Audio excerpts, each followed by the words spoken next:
Welcome to the Athletes in Motion podcast, from race to recovery, with your hosts, Tom Riegel and Kenny Bailey.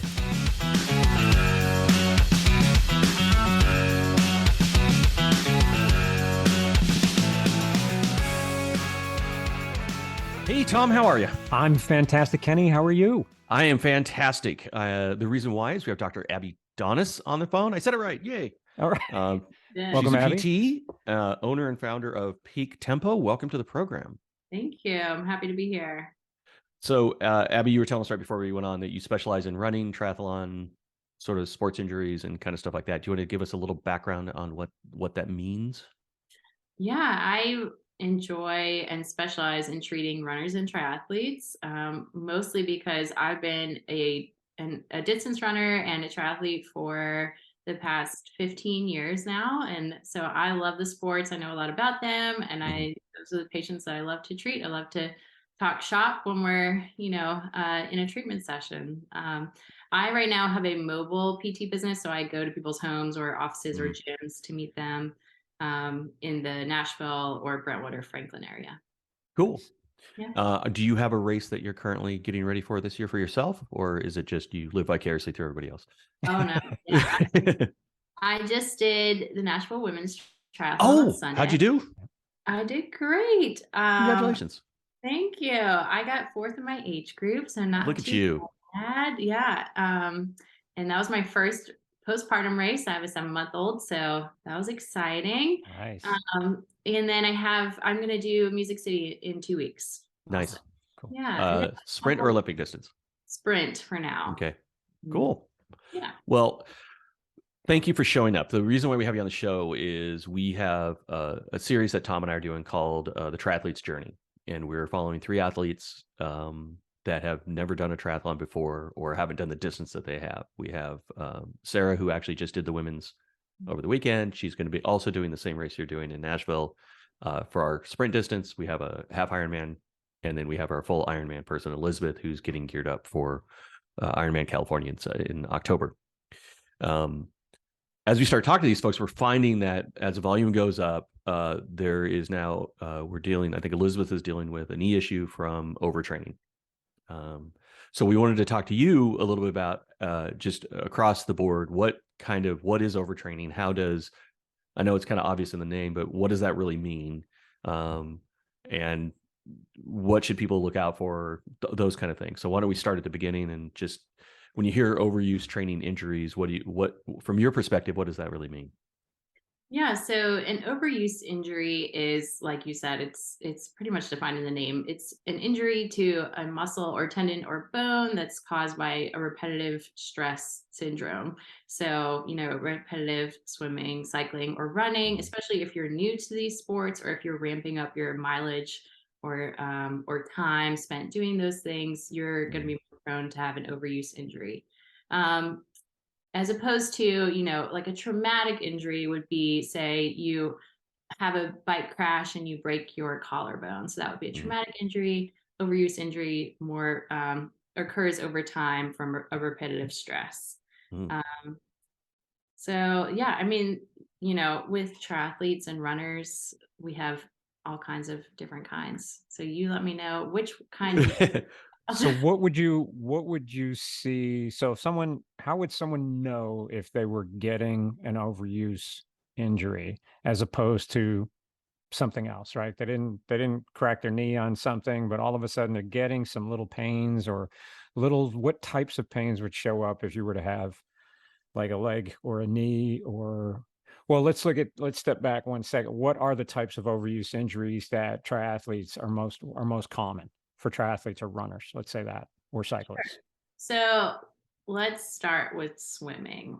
Let's just go in race order. Yeah, really? There we go. Perfect. Overuse injury in swimming. Yeah. People swim that much? Long story. I'm pretty sure I see an Ironman, bib in the background. So that was a river swim. I just floated the whole way. It was a tin can could have finished that one. So. The most common overuse injury with swimming is shoulder pain, I would say. Or I would say that's the most common complaint that I hear, shoulder and neck pain. Shoulder, pain is usually caused by impingement syndrome or bursitis. Some people call that swimmer's shoulder. Impingement syndrome and bursitis of the shoulder kind of go together. You usually get them at the same time. So in brief, if you are swimming too flat is usually the problem and you're not rotating enough, your part of your acromion, your shoulder blade bone, will jam up the muscles and tendons that are part of your rotator cuff, and it'll give you shoulder pain.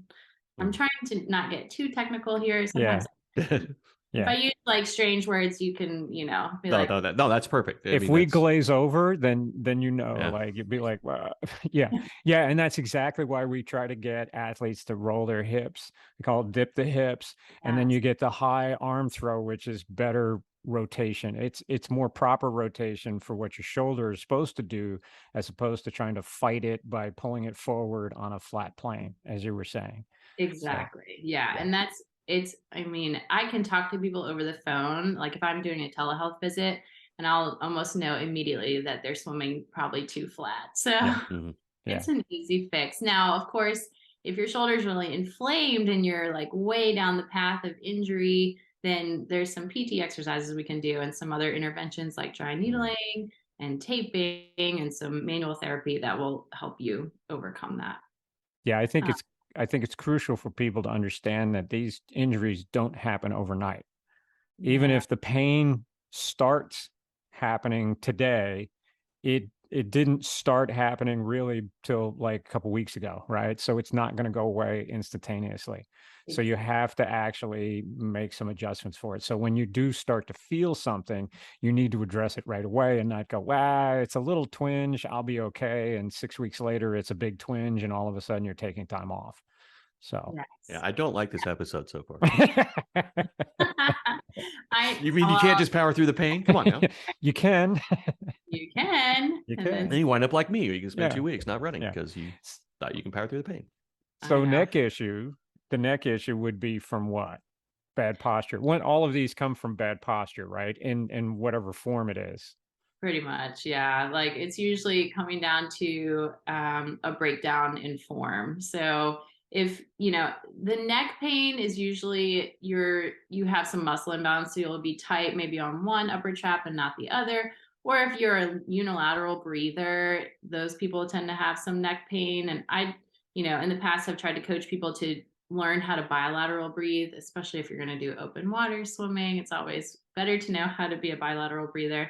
But yeah, and again, some people they do okay with their swim form in the beginning of the workout, but if you're going to swim 4,000 yards or 4,000 meters, you're going to have probably a breakdown in your form by the end of that workout. So you really got to stop and check your form a lot just to make sure, like, am I breathing properly? Am I turning my head as much as I should? Or again, if you're swimming too flat and then you try to really just turn your head, that can give you some neck pain. So yeah. Okay. Now we get onto the bike. Then it gets crazy. I know. Yeah. So, those are the two biggies for swimming. For cycling, I mean, man, you could have pain anywhere. So let's do a shout out and say you need to get a bike fit and be properly fit on your bike. It would help tremendously. Once again, it's form, right? We're looking back at form. Yeah. So, okay. Common complaints for cyclists. A big one is numbness and tingling in my hands and wrist pain. Okay. That's always, especially for new cyclists too. If you're, obviously if you're a triathlete and your seat's up too high and you're in a really aggressive position and you've got a lot of pressure on your hands and your wrists and you're not used to that, you're probably going to get some numbness and tingling in those hands. This is why strength is so important. And of course, bike fit. So if your bike's not fitting properly, you might have too much downward pressure. We might need to lower that bike seat. Tom, you know so much about this, of course. Always lower the bike seat. That's the answer to everything. Lower the bike seat. Take some pressure off your hands. Yeah. I mean, sometimes triathletes don't run into this too much if they're riding an arrow position because, you can kind of just rest on your forearms. but also core strength will help. Okay. Because, a pro cyclist has a really strong core. Like they could basically ride with fingertips, right, to control their bike. They're not really holding on too tight unless they're going to aggressively attack and climb up a hill.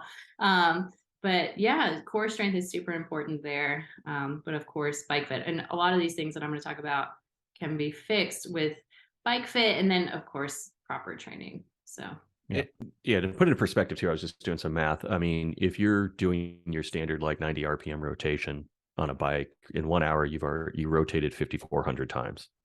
Wow. So if you talk about an overuse injury and you're not in quite your fit, your knees kind of popping out a little, or your cleats aren't on right, you're basically repeating yourself 5,400 times in that hour to just exacerbate. I mean, that's just, you're just literally grinding that. I'm assuming knees are the other things, or is it hip flexors? Is it that kind of just anywhere the connection point is?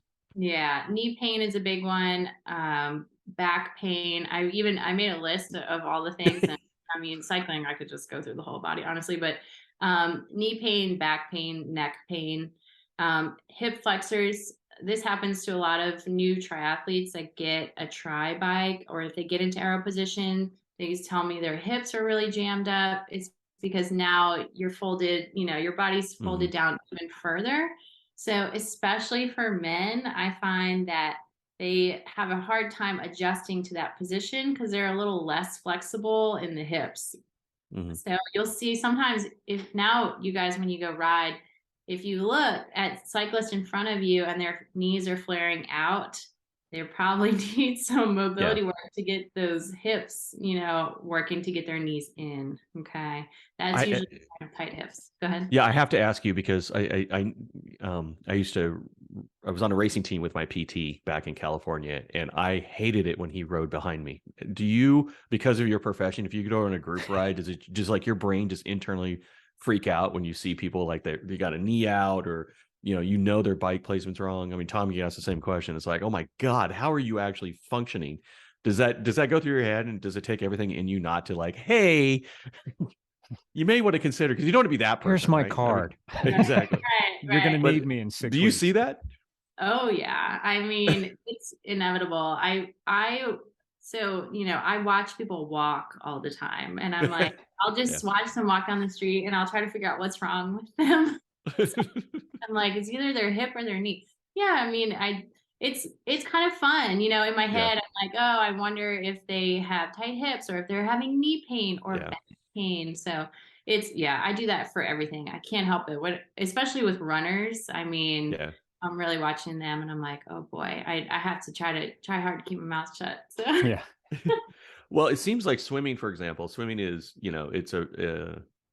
it's technically one of the most difficult ones, but it's on a plane. And cycling, you're kind of in one area. Running, for some reason, is such a wide open field, right? Because you've got foot placement, you got what you've done as a child, any previous injuries, those kind of things. It seems like you're locked onto pedals, right? So you're going to be doing this. So it's relatively, but running, it's a whole world, right? Is that what you kind of see when you see runners like that?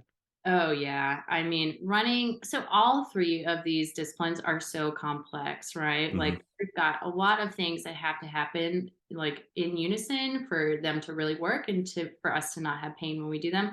Yeah. But running, is so dynamic, and everyone's going to run a little bit differently.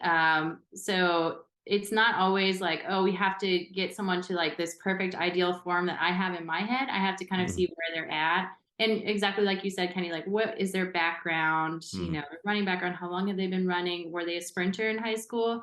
Or is this their first time ever running, So, but yeah, you can be all over the place. Running, just like cycling, you can have lots of overuse injuries, and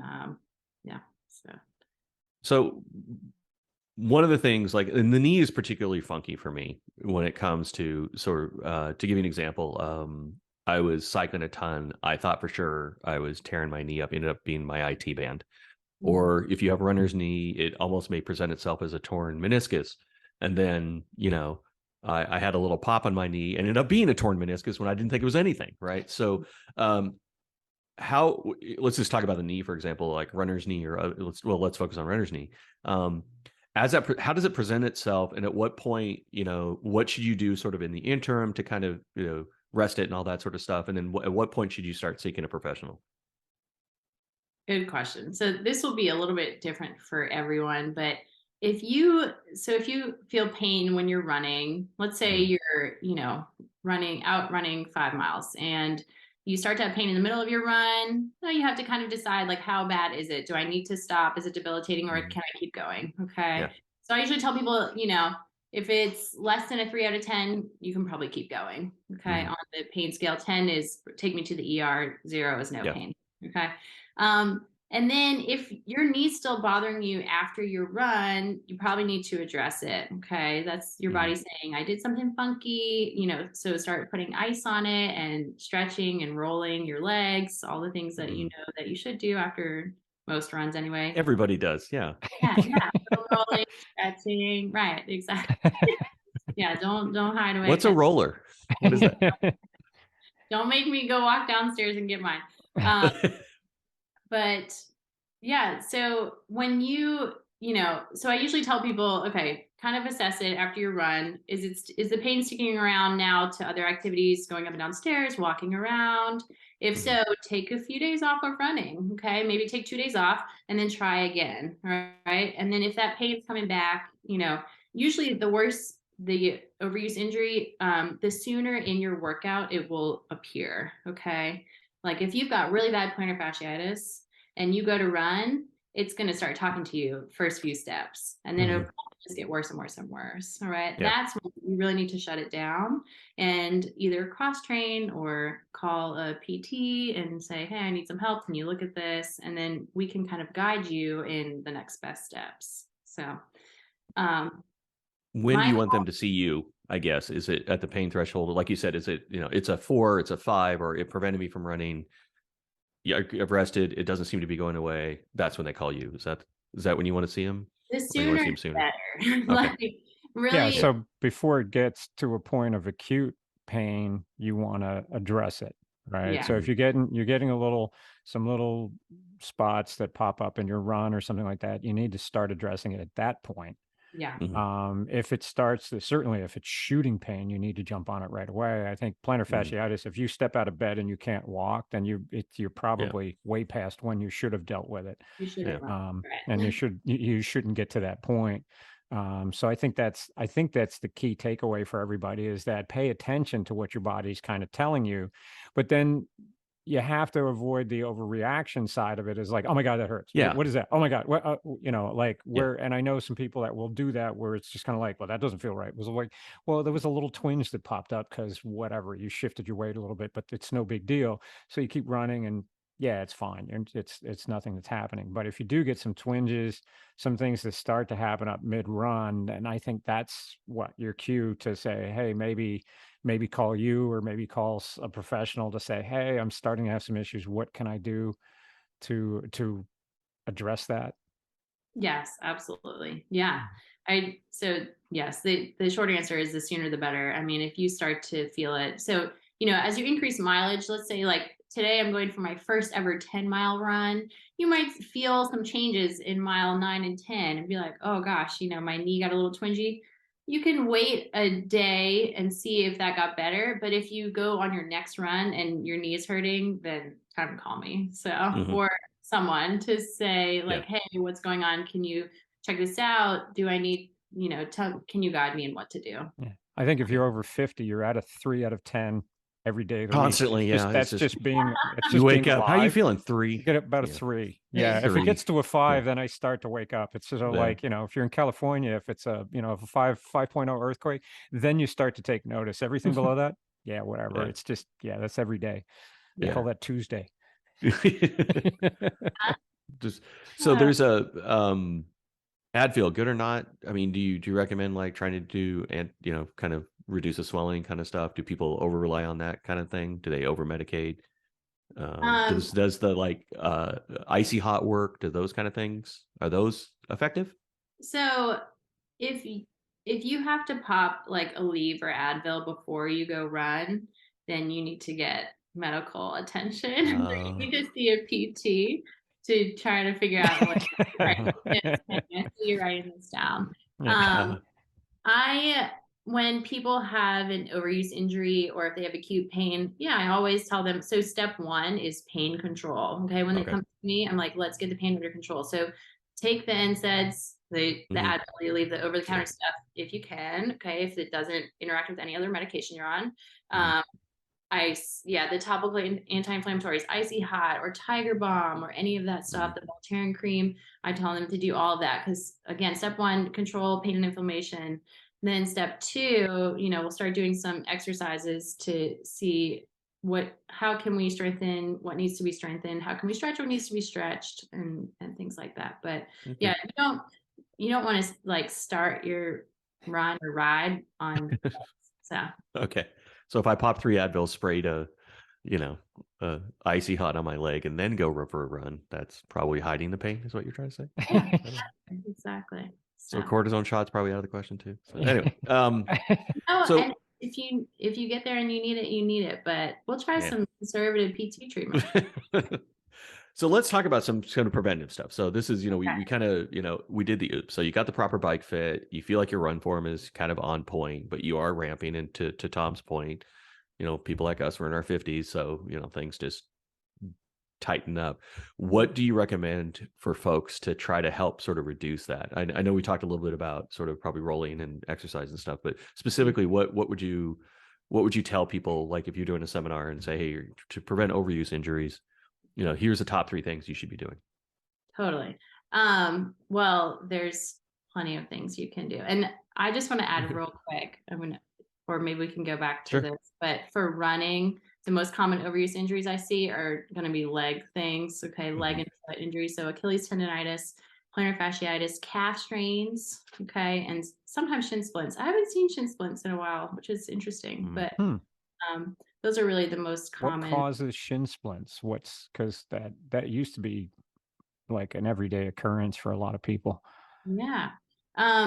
Old shoes and really like heel striking pretty hard, too much impact too fast. Okay. And because ground reaction forces go straight up the heel and right through the tibia, that bone you can feel like on the front of your lower leg, your shin. Shin splints are really medial tibial stress syndrome. So you'll have little like micro tears in the muscle and the tendon and the bone on the inside of that tibia. Okay. And it's usually almost always old shoes and poor running form or just, too much heel striking. So do you find it with the running surface as well? Because we've always talked about sidewalks and cement being much harder. I've always felt that was more hard on my legs than running on just asphalt, which seems like there's probably not much of a difference, but for some reason it seems like I have less leg fatigue on asphalt surfaces as opposed to concrete sidewalks. And then I just would prefer to jump onto trails because it's so much softer. No, that's all in your head, Tom. No, I'm just awesome. Probably. No. I mean, totally. So I, as a PT that treats really active adults, I try to always keep you active. Okay. So if you have pain running on sidewalk and really hard concrete, I'm going to say, you can try some running in the grass. All right. Because we're going to keep your cardio up. We're probably trying to get to race day here. So what can we do to keep you moving forward without like furthering this injury? Okay. So sometimes I let people try running on grass. That can present its own problems sometimes. So gotta be careful with what we do there. Usually I'll kind of tell people hop on the elliptical and do a running motion. That's the closest we can get to running, or aqua jog, Aqua jog, sure. We can running, without impact. So, but I mean, it's, if you feel better on asphalt or like grass, do it, and as long as you're not getting any other tweaks or twinges or weird knee pain or hip pain, that's great. Yeah. That's what I tell people to do. So cool. Yeah. So that's part of the prevention is, look at the surface that you're looking at. Because I think, concrete just beats the crap out of everybody. I mean, it's the hardest surface out there. So absolutely. It's rough. It's not like Ironman Arizona is entirely on concrete or anything, but Or It's entirely on concrete. It's 98%. Yeah, it is. It's all concrete. sidewalk. It's ridiculously stupid. So It hurts. anyway, It just it hurts. a lot. That's So great. rolling, stretching before you get running, those kind of things. Yes. Okay. We'll go back to prevention now. Yes. I just had to fit in, No, that's fine. Yeah. My It tells us about your personality, your OCD. Like, we didn't finish that third one. I like that. like on my list right here. Well, you got a list. I mean, I did. And we can always, if you have more questions, we can come back. So prevention, we'll do this in 3 parts again. So swimming, check your form, have someone watch your form. Okay. Have a coach like video your swim technique, and then you get to go back and watch it, and you guys talk about it and say, okay, how can I improve my freestyle form? Okay. Or I don't know, if you want a breaststroke, your Ironman, how can I improve my breaststroke? Want to see that. Absolutely. Yeah. Want to see that. Yeah, backstroke. Backstroke, all of that. All all of the good. above. Yeah. You need to take a break, roll over, and then go back for it. With cycling, have a really good professional bike fit. That will help to prevent a lot of aches and pains. Before you buy a bike, make sure the frame's going to fit you. That's huge. I mean, I think a lot of newbies make that mistake. They're like, oh, I like this bike, I'm just going to get it. And then all of a sudden they spent all this money and the frame isn't right. Of course, there's some parts that you can change and adjust, but not the top tube, unfortunately. Yeah. So, and with running, make sure you have good shoes. Okay. I tell my runners to replace their shoes every 6 months or at least every year, depending on their mileage. And, also for all of these things, to cover all 3, you should do some strength training to really prep for any endurance race. So there's research that shows even 2 days a week of lifting weights has benefit. So if you can fit that in just a little bit, and I guide people on this all the time. A huge part of my job is like, okay, triathlete, you know how to swim, bike, and run. Here's some exercises I'm going to give you to do that are going to, improve your strength. And obviously, like, I give them therapeutic exercise to help address their injury and their weaknesses.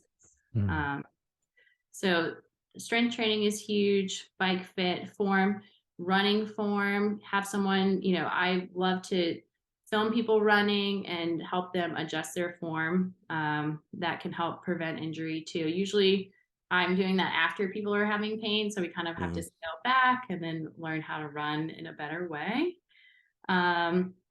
Like you said, Kenny, stretching and foam rolling after you exercise is always really helpful. That can help prevent injury.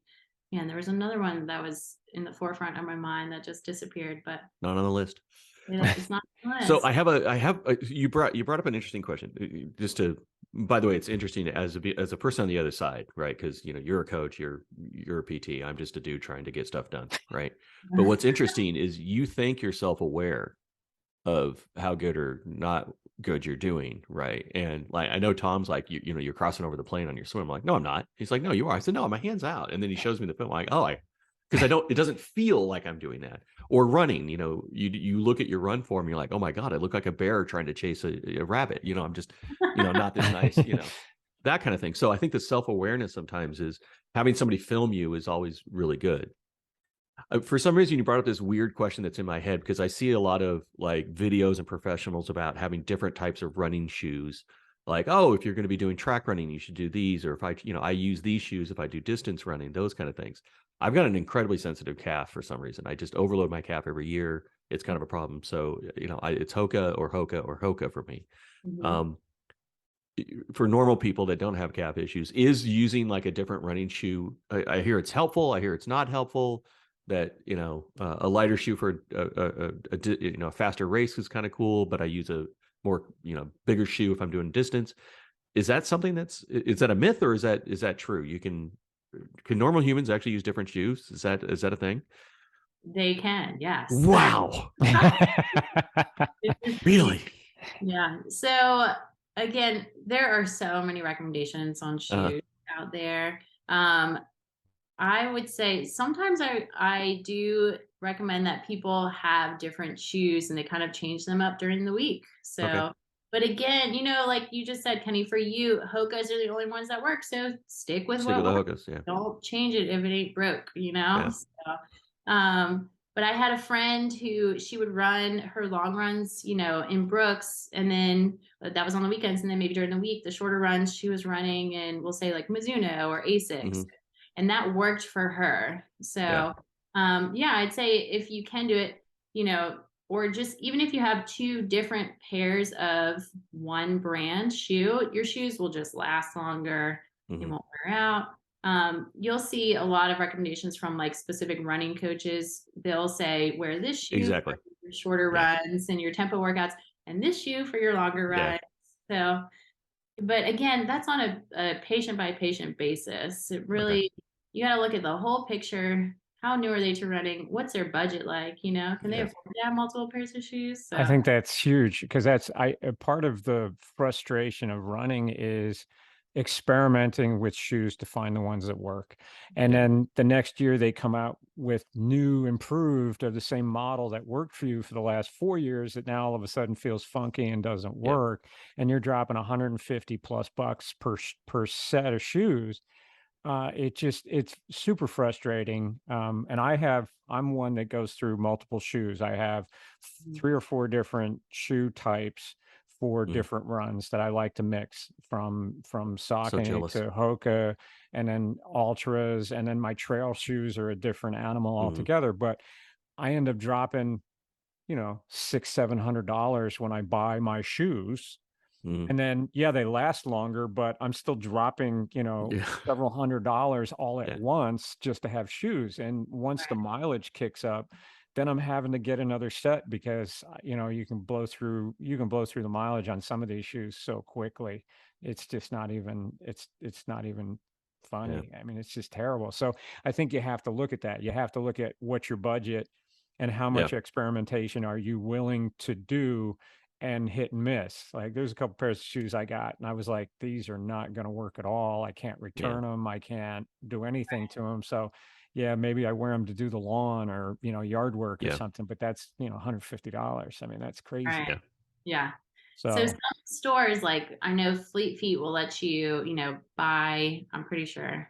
Gosh, don't I think quote it's me. like a 30-day thing, right? Yeah. So you can like do take they them let you run in them? running them. Yeah. Because It sounds bizarre. some brands where you can return them, but they can't be used. So it's like basically you can wear them around the house, and if you can't decide, then you own them, right? You're completely. I know REI has a very generous return policy, and then they turn around and try to sell them used later on. But I see some stuff that's pretty worn out. Yeah, that's crazy. funny.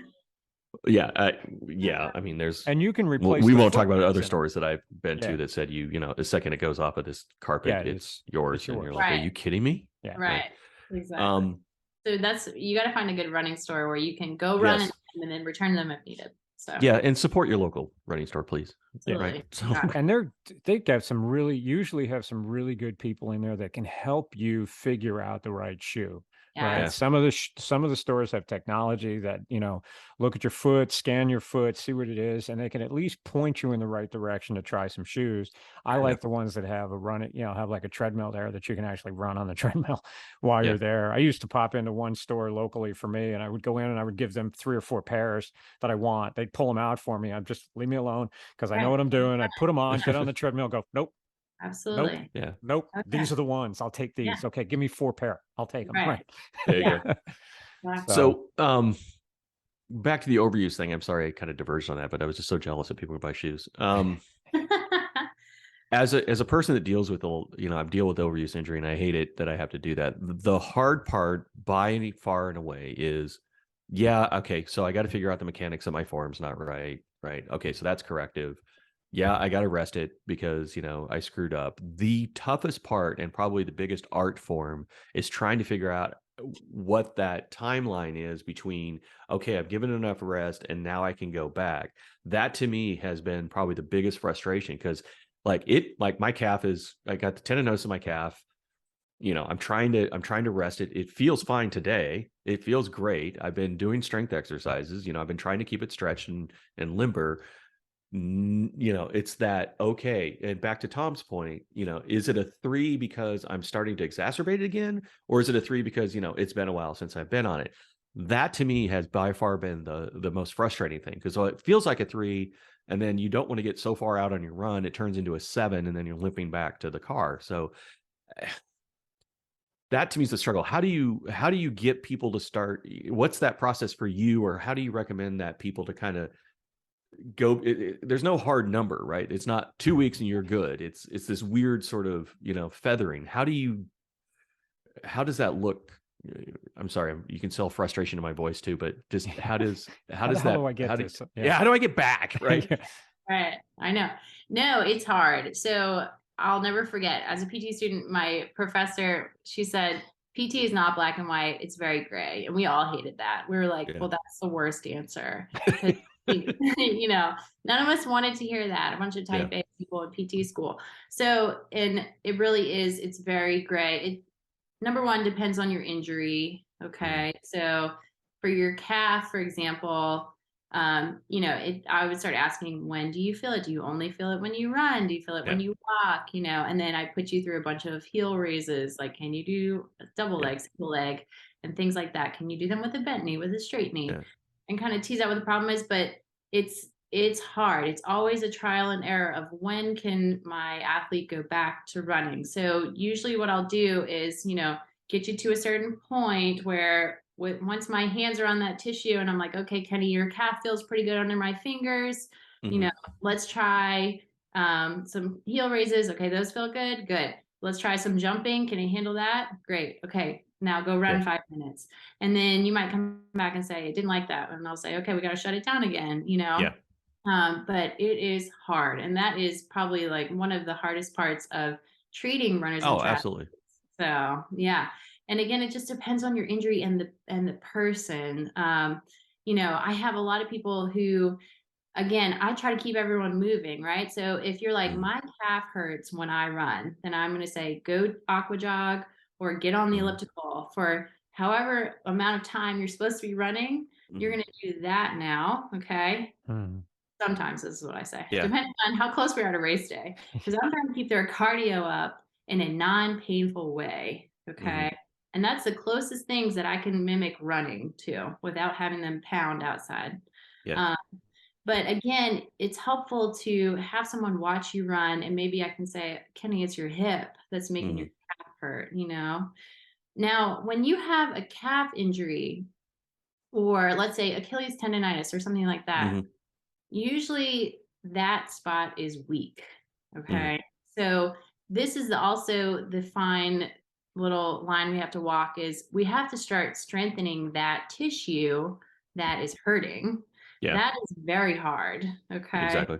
Yeah. And it's frustrating. And, because again, we have to say, all right, calf, are you ready for strength? Let's try it. And then slowly ramp it up. Okay.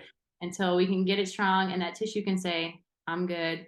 I can handle all of this running for 26.2 miles. Let's go for it. Okay. Okay. Yeah, because I think, and I talked this on a previous one, and I don't say this like Ironman is heartless, but Ironman doesn't care, right? It's the day is the date, right? October is going to come, right? My race is in July. They're not going to move it for me because I'm not feeling good, right? And so as you get closer to that window, dare I say, there's a desperation to get back, right? How do you manage expectations with your patients? Because that's a like, this isn't like, oh, I want to go run a marathon someday. It's like, I have a date. I have to do these 3 disciplines. Whether I'm limping or not limping, either way, I'm going to finish it. It's whether I finish ugly or I finish strong. How do you manage that sort of, I guess, frustration or expectations to want to hurry up? And it's like, hey, I got to ramp. I got to, I've got a half I got to do. I mean, if I'm only doing 4 miles, how do you talk to your patients about sort of trying to be realistic, but at the same time, trying to be hopeful? Good question. So thank you. This is really just therapy for me. We all know that, right? All of these podcasts is my therapy. That's why we session. do the podcast. So. You know what? It's y'all's podcast. You can do whatever you want. So. Exactly. Do it.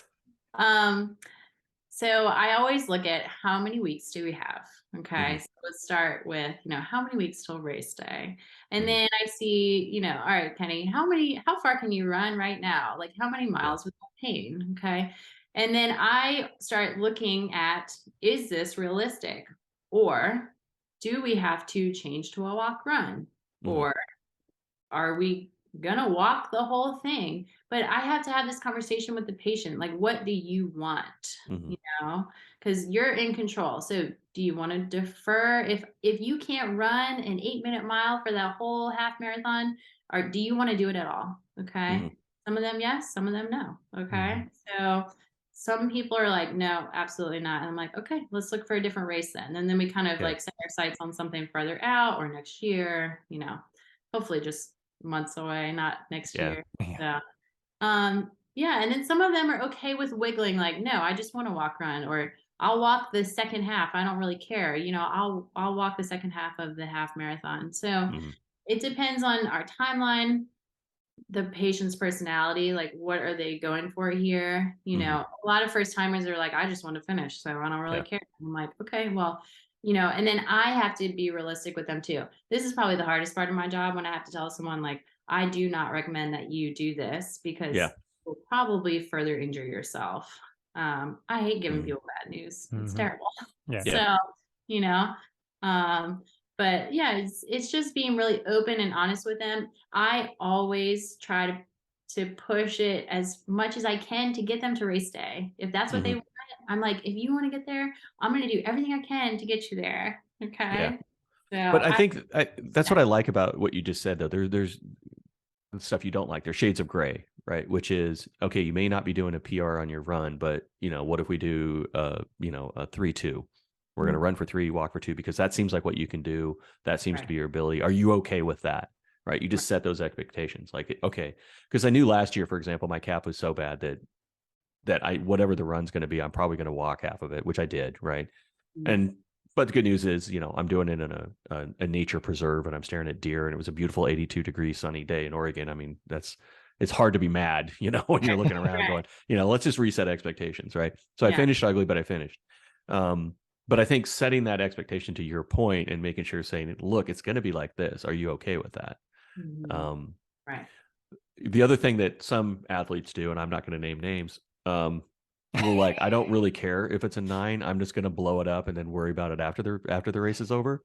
Like, okay, it's going to hurt like hell, but I don't got to race until after it's for a while. So, I mean, do you run across people like that with that personality? It's like, don't care, going to blow it up, and then we'll deal with the fallout later. We'll fix it in post. Fix it in post, right? Absolutely. There's plenty of Iron Men that are like that. And how do you handle that? Do you try to get them logic, or is it just like I mean, yeah, I just tell them what I know, like, okay, here's what may happen if you go and run this hard. yeah, Okay. You might have to wait months, 6 months to run yeah, again. You know, I don't know until you come back to me after race day. And then it's yeah. like, all right, let's see what happened. So, yeah. And then you're like writing your thing, like, well, that'll be 4 months worth of. I've got a client for the next 4 months because he's Yeah, stupid, you're right? like, yay. Yay, So, guaranteed yeah. income right there. Yeah. So.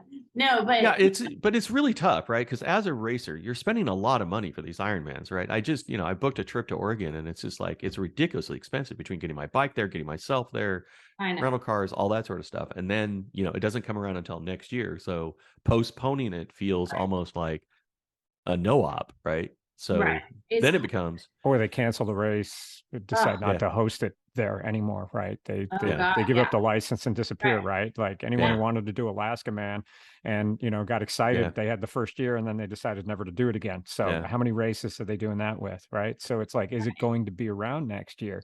Who knows exactly. that? I think you being able to give the athlete concrete advice on here's what's happening, right? Mhm. Here are your options. You can make a solid choice, and then helping them work through the emotional side of it, of that desire to want to do it, right? Just Mhm. know the consequences. If you do it at this level, this is what's probably going to happen to you, and it's going to be devastating, right? If you do it at this Yeah, level, it's going to be slightly less devastating, but you can get it done. Or my Right. recommendation would be, you know what? is it really worth it? You have family, you have friends, you have a job, you have everything else. What's the most important thing for you?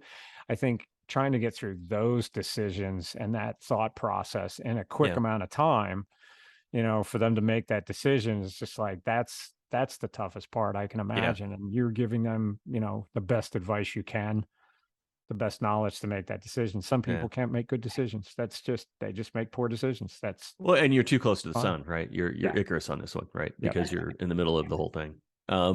So we're going to try to put a nice bow tie on this thing rather than talking about, terrible things like that. So it seems like there's a theme, right? Some people are going to experience some level of overuse injury, or there's going to be some tweak going on because of that. You can't train for 7-8 months perfectly clean. If you can, bless you. Right.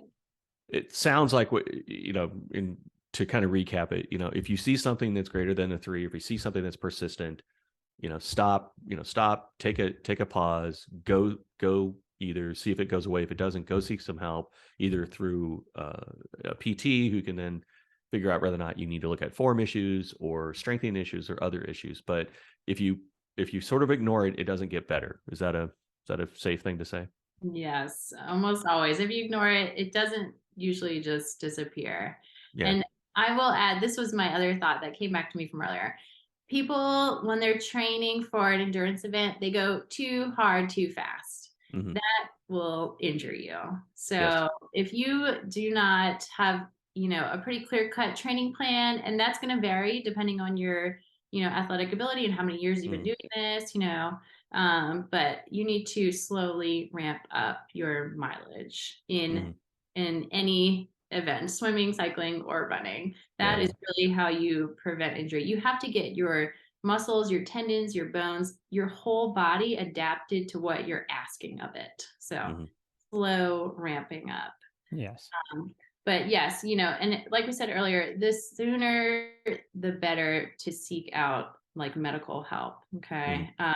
I will always advocate for PT first because I'm a firm believer in physical therapy.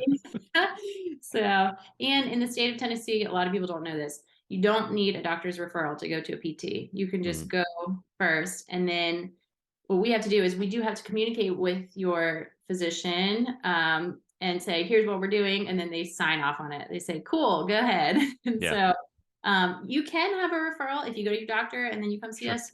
Great, that's fine. But you don't have to. And usually we're a little bit faster to get a hold of than to get in to see them. So. So along those lines, and we appreciate you coming on the show. You're a fantastic PT. If as people are hunting for a PT, what are those things they should be looking for? Finding a physical therapist is just like finding like a talk therapist or a psychotherapist. It has to be a good fit. So, I try to encourage runners and triathletes to call me because I know about their sport and what they're doing. But you have to, let's be realistic here, okay? Like we're all busy humans. So it has to be convenient for you. Is it close to you, or can I come to you? Can I meet you at your house or gym or office?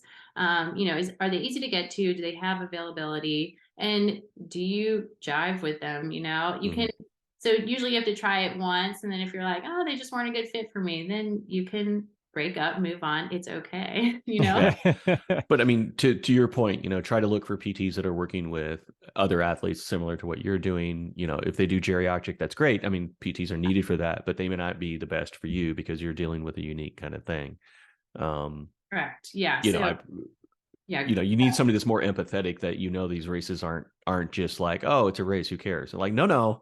I surround my family around this, I surround my schedule around this, like everything's surrounded by this. This isn't just a race, it's it's a lifestyle, right? So I've always said if you walk into a doctor's office, PT or chiro or whatever, and you tell them you have this issue and a race coming up, and they immediately say, well, you can't do the race, then you walk out and you find somebody else, right? You walk the other way. Yeah, you walk the other way, because that's somebody who doesn't do the races or isn't that active, isn't a sports specific. Right. That's what the specialty is, that you can walk in there and they go, okay, and they start asking questions and go, okay, if they look at how we can get you through your event, then you've got somebody that's probably worth sticking around with and working with, because they're going to work with you. They understand your mental state of what you're trying to accomplish. And they will, maybe the ultimate thing will be, no, you shouldn't do the race, but at least they're willing to examine and explore and walk through all the issues with you. So Yes, exactly. And it sounds like half your job is, it's basically therapy, mental therapy, right? totally. And so you want, anybody that deals with athletes like me, Yeah. but you want, to your point, there's a lot of fear and uncertainty and doubt, right? There's a FUD factor that's going on. Like, can I get back to this and can I do this? And if you go to somebody that you don't feel like is addressing that FUD factor as well, that idea of, yeah, this is an important thing to me. This is not something, it hurts when I do this. Well, don't do that. It's like, no. Right. I mean, I was lucky enough to get a surgeon on that was working on my meniscus tear. The first thing he said to me, walked in, it was like, when's your next race? Not, hi, how you doing? Or whatever else. It's like, when's your next race? That's I'm a like, winner. October. It's like, all right, let's see if we can get you there. Right. That's the kind of thing. Because you're going to trust that person more if they say, look, you may want to push this off, because if you just have somebody that immediately just and they want to push it off, it's like, what do you know? Like, you don't understand that. So trying to find PTs that have that viewpoint like yours, right? That understanding, that empathy, to make sure that it's more than just, can they physically do the right thing? It's also, do they understand sort of the importance level of what you're trying to do and how that may be, vital to you, right? It's kind of what keeps you moving, right? Absolutely. That's important. I mean, there's a few good points here. So I keep racing, A, because I love it, and B, because it also, like, I'm like, yes, I'm out here with you. Like, I love the triathlon and endurance sport community. And so I'm totally immersed in it. Like, I'm still racing. I'm still helping you guys race too. Yeah. And oh gosh, where's my brain going? I had so many good thoughts from what you guys both just said. Also, I've been a PT for 10 years, and what I've learned is you have to listen to your patient. And I just start and say, how can I help you? Like, what do you want? And, and then they tell me, like Kenny might say, I want to finish this race. I got to get to my Ironman and I want to run without calf pain. And I'm like, all right, let's see. I'm going to do everything I can to get you there. And then if I don't think it's safe for you, I'm going to tell you that too. Ultimately, the patient has the power. I only give recommendations. Okay. And you guys decide what to do with that information. It's the same as a doctor. Believe it or not, I'm married to one. Physicians are not gods. Okay. They're just and they don't put the toilet seat down. What? I'm just saying. Yes. So yeah, I mean, all medical professionals, we just give recommendations, and then you decide what to do with that information. Okay. So, I think that's important for people to remember, that you are the customer is always, the customer is number one, right? So, and I think a lot of people get, what's the word? Kind of in awe of a doctor when you sit in, the doctor says to do blah, blah, blah. And they just, well, the doctor said, so I have to do it. It was just kind of like, no, you can, question the doctor in a nice way. I'm not tell the doctor stupid, I'm out of here, right? Whatever. But you have the ability to say, hey, can you explain that to me? Let me make the proper decision. And I need all the information from it. And to have a doctor that's going to work with you, whether it's a surgeon to PT, to anything in between. It's just like, what are the questions you need to ask? How do you kind of get through this thing? You are in control of your destiny. You can make a decision to continue on with the race and do damage to yourself. You have the ability and the right to do that. Not always recommended, rarely recommended, but just to know that you can question what the doctor's saying, and you probably should. You should probably get to somebody that, and if they can't explain it to you, again, maybe that's a small red flag. If they can't explain why you should do this or what's going to happen, maybe they don't have a full understanding of your particular issue, which is perfectly fine. Every doctor can't know everything. So it's impossible. Sad. So there you go. I had a patient call me the other day, and they said, my doctor's recommending that I have this back surgery. And I said, well, let's talk about it. And, he sent me the exact name of the surgery, and I went and read about it. And I said, here's what I know, and here's what I can tell you. And when I've treated patients that have had a similar surgery, here's what it looked like, Yeah. And so, but I said, it's your choice. Like, you can decide. And we kind of talked about how debilitating is this, like how much is this impacting my life? But yes, again, to that point, you're always in control. It's good to talk to different people. He talked to me, a PT, who obviously I don't do surgery, but I told him what the other side of surgery looks like, the rehab part. The rehab side. Yeah. Yeah. So he decided, I'm going to wait a few months and then see how I'm doing. Great. And I'm like, I'm here to help you along the way. So, Cool. yeah, it's a complex thing for sure. So there you go. Well, Abby, thank you very much for taking your time today. This has been a very enlightening conversation. I think it's a needed one too. For that. So yeah, for sure. As everybody's ramping up and getting through. Abby, thank you so much. And everybody, thank you for send us your questions and comments. We like kind of building our community. You can find us on their YouTube channel. You can find us on Facebook. We have that up now going. We're starting to build up, some awareness of the Facebook to get some conversation in the community. So send us questions, all of that. And as usual, give us some ratings, 5 stars, thumbs up, all of that good stuff. That helps the algorithms find us and bumps us up a little bit. More people get to hear the great content that we're putting out. So we appreciate all of that. Thank you so much. And until the next time, we'll catch you then. Yeah, thanks guys. It was so fun to be here. I love the triathlon world and helping people get to race day and get out of pain. So this was a great time. Awesome. Thanks for having me. We appreciate you. Thank you.